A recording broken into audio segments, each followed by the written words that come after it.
Good evening. नमस्कार। नमस्कार साथियों।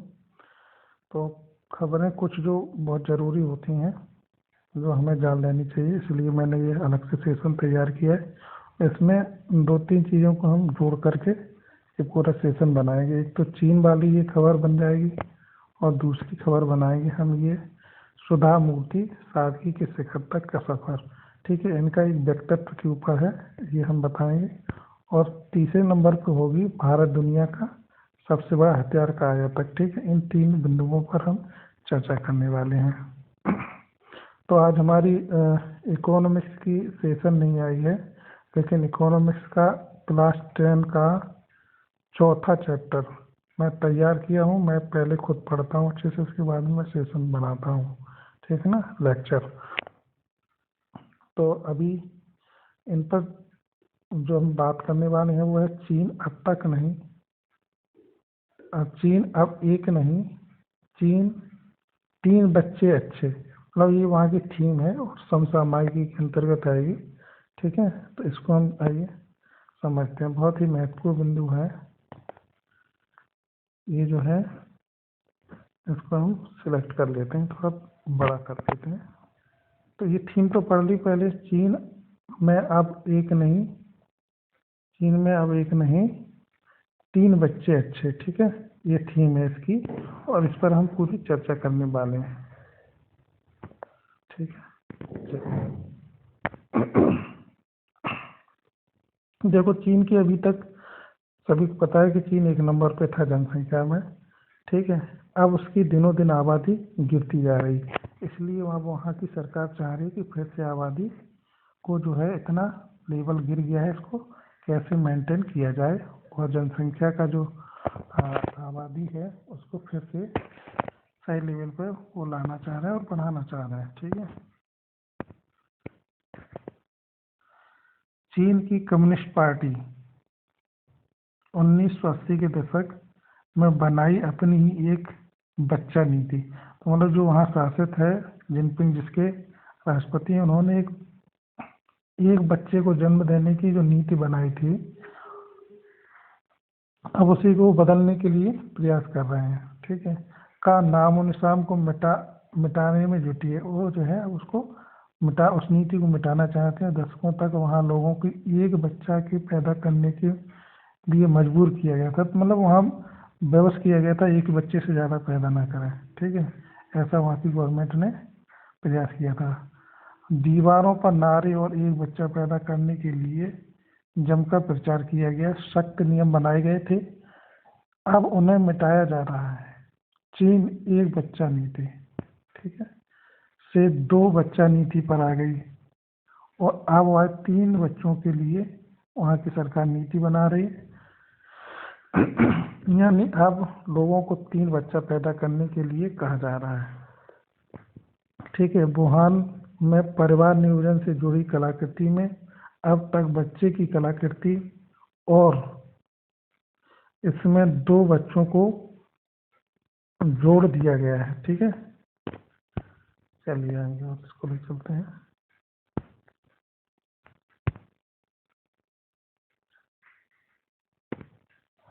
दरअसल 2023 में चीन की आबादी लगातार दूसरी बार कम हुई है और पिछले साल चीन की राष्ट्रीय जन्म दर में भारी गिरावट दर्ज की गई थी और चीन में साल 23 में 90 लाख बच्चा पैदा हुए थे। ठीक है, 23 में 90 लाख वहाँ बच्चों ने जन्म लिया था, जबकि साल 2022 में 95 लाख बच्चा पैदा हुए थे।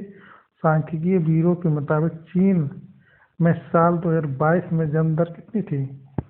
6.670%। ठीक है, साल 23 में कितनी रहेगी? फिर कम हो गई है, मतलब 6 से अब 5 ही रह गई है। इसका मतलब यह हुआ कि चीन में जहाँ 22 में कुल 1000 लोगों ने 6.67 बच्चों को जन्म होता था, वहीं 23 में यह घट करके 6.39% रह गया। क्या चीन की एक बच्चा की नीति क्या थी? तो चीन में माओ का शासन में वहाँ की जनसंख्या 54 करोड़ से बढ़ करके 94 करोड़ तक पहुँच गई थी। ठीक है, ऐसे में चीन की कम्युनिस्ट पार्टी ने जनसंख्या नीति में बदलाव करने का फैसला कब किया? 1978 में किया था।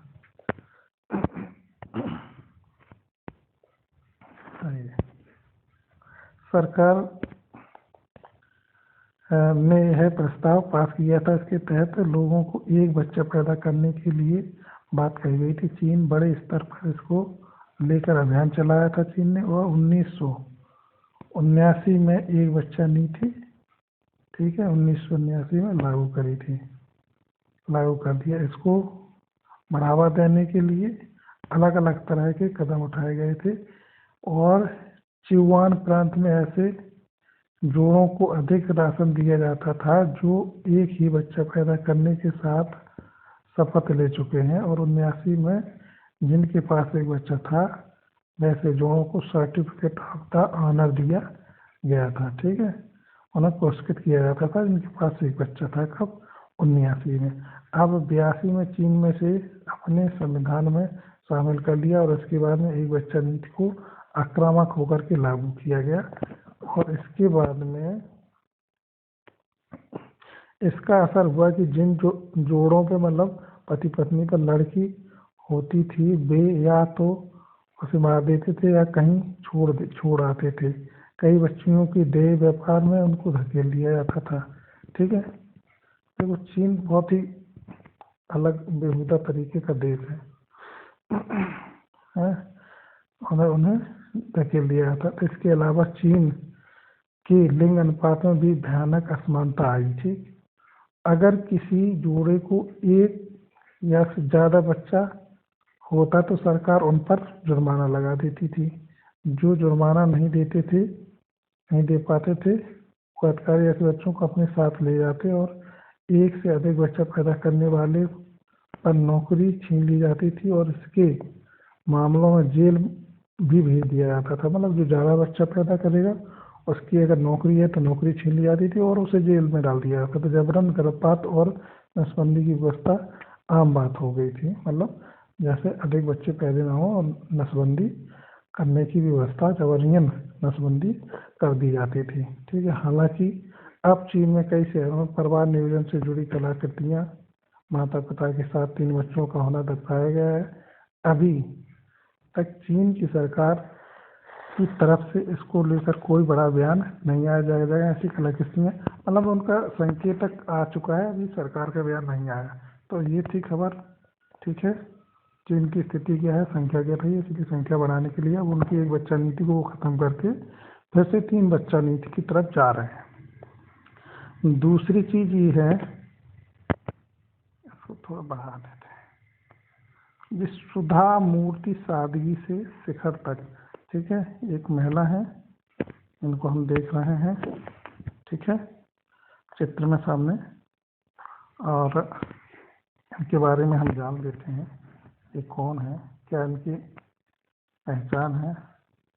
तो जानी मानी लेखिका, समाज सेविका और इन्फोसिस फाउंडेशन की पूर्व चेयरमैन। इन्फोसिस फाउंडेशन ये बहुत ही फेमस है। ठीक है, ये आईटी के क्षेत्र में है। ठीक है, और पूर्व चेयरमैन सुधा मूर्ति को राष्ट्रपति द्रौपदी मुर्मू ने, जो अभी हमारे महामहिम राष्ट्रपति महोदय हैं, राज्यसभा के लिए मनोनीत किया है। ठीक है, तो सादगी भरे जीवन से शिखर तक पहुंचने वाली सुधा मूर्ति आज लाखों महिलाओं के लिए एक प्रेरणा के स्रोत बन गई हैं। पहली महिला इंजीनियर 73 साल में की Sudha Murthy Tata engineers and locomotive company यानी टेल्को की ओर से नियुक्त की जाने वाली पहली महिला इंजीनियर थी। ठीक है, और सुधा मूर्ति की शादी इन्फोसिस के फाउंडर नारायण मूर्ति से हुई थी। वो कन्नड़ और अंग्रेजी भाषा में जानी मानी लेखिका हैं, और वो अन्य कई उपन्यास, ठीक है, तकनीकी किताबें, यात्रा वृत्तांत भी लिख चुकी हैं। ठीक है, तो ये लेखिका भी हैं, साहित्यकार भी हैं, उनका साहित्य में काफ़ी लोकप्रिय है वो जो है। और वो वेंचर कैपिटलिस्ट अक्षता मूर्ति की माँ है। वेंचर कैपिटलिस्ट अक्षता मूर्ति, ये वही अक्षता मूर्ति हैं जो अ, जिनकी शादी कहाँ हुई है, ब्रिटेन के प्रधानमंत्री ऋषि सुनक से हुई है। तो जो इस समय वर्तमान में ब्रिटेन के जो प्रधानमंत्री हैं श्री ऋषि सुनक जी, वो भी भारतीय मूल के हैं, लेकिन इस समय वो प्रधानमंत्री हैं वहाँ के।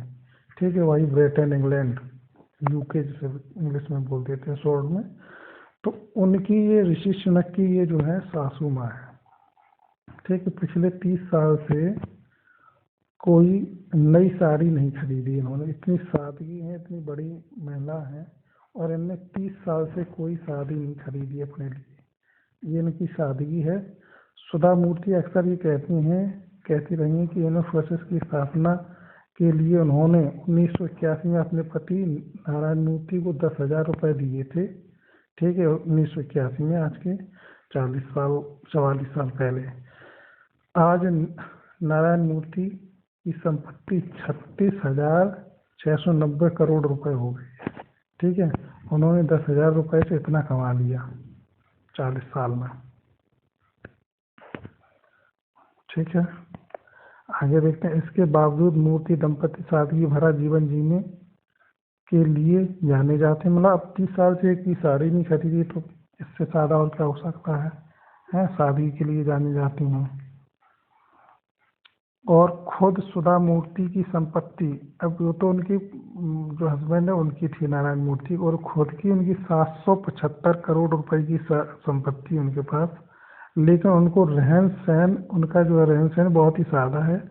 उनका दावा है कि पिछले 30 साल से उन्होंने कोई साड़ी नहीं खरीदी है। अपनी सादगी भरी जीवन शैली के बारे में टिप्पणी करते हुए पिछले साल उन्होंने एक साक्षात्कार में कहा कि लंदन में एक आव्रजन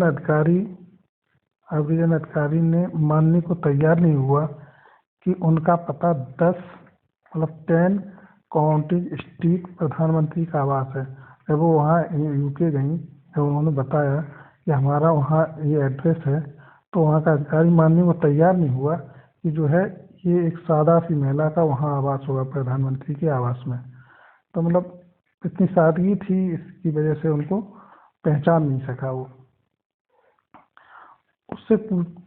उसने पूछ लिया कि कहीं वो मजाक तो नहीं कर रही हैं। उन्होंने कहा कि उन्हें लगता है कि ऐसा उनकी साधारण वेशभूषा की वजह से हुआ। कुछ टिप्पणियों अरे तो हम मिटा देते हैं।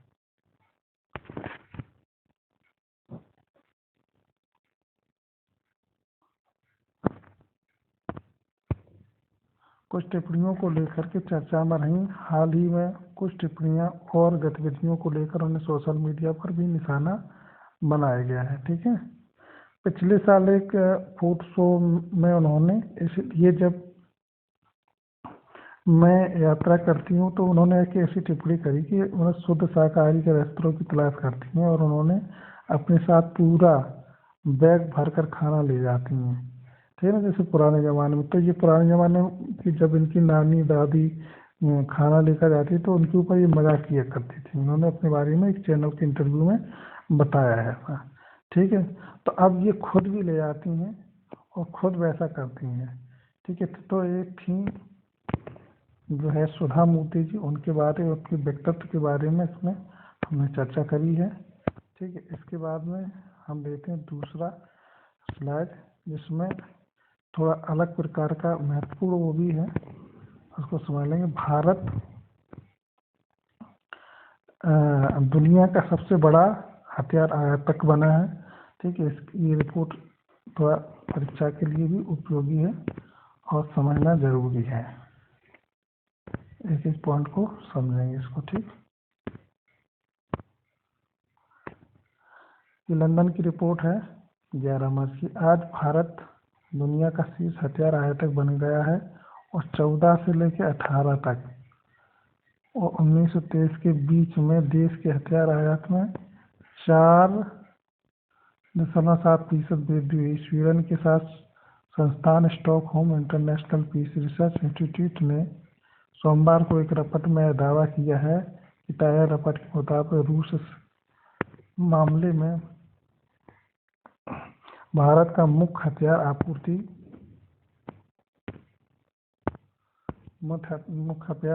आपूर्तिकर्ता बना। भारत के कुल हथियार आयात की 36% जो है रूस की ओर से की जाती है, और इसके अलावा 1923 में यूरोपीय देशों में हथियार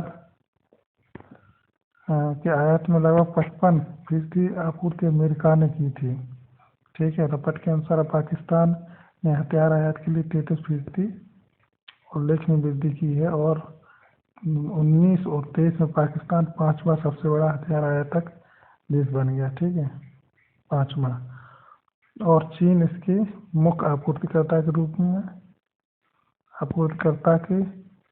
रूप में और अधिक प्रभावशाली हो गया है। पाकिस्तान को हथियार के आयात की 82% आपूर्ति चीन की ओर से की जाती है। ठीक है, तो ये समझेंगे हम। और जो है स्वीडन की शोधकर्ता संस्थान Stockholm International Peace Research Institute ने सोमवार को एक रिपोर्ट में यह दावा किया। तो हमारी ये 3 महत्वपूर्ण बिंदु थे। खबर जरूरी है, इसका यही हम टाइटल बनाएंगे। चीन अब तक 1 नहीं 3 बच्चे अच्छे, एक तो ये हो गया, और दूसरा था व्यक्तित्व के ऊपर, सादगी मूर्ति जी के ऊपर, और तीसरा था आयातक हथियारों का। ठीक है, तो सेशन को यहीं पर हम रोकते हैं और मिलते हैं अगले सेशन में। नमस्कार, जय हिंद।